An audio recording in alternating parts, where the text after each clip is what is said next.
30 रुपए टिकट को 40 रुपया। आता या माणसाने काही लोकांना 30 रुपये तिकीट सांगितलं तर काही लोकांना 40 रुपये. सेम लोकेशनला, सगळे सेम लोकेशनला चाललेले.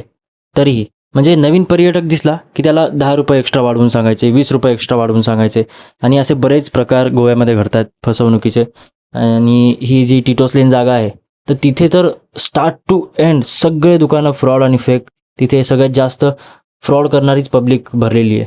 लोकांना फसवून त्यांच्याकडून पैसे कसे काढून घ्यायचे या विषयात गोव्याच्या लोकांनी PhD केलेली आहे अक्षरशः. गोव्यामध्ये फिरण्यासारखं भरपूर काही आहे, पण माझ्या मित्राला सारखं त्या बीचमधल्या वाळूमध्येच जायचं होतं. माहीत नाही का, कारण तो सारखं आम्हाला तिकडेच घेऊन जायचा.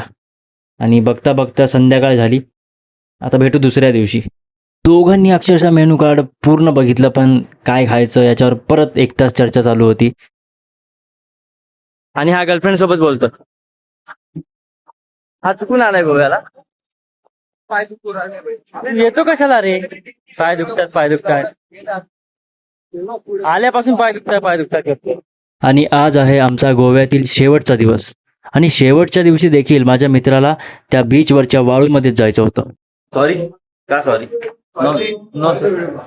No sorry. चलिए एन्जॉय करायला बहुत मिनिट आहे.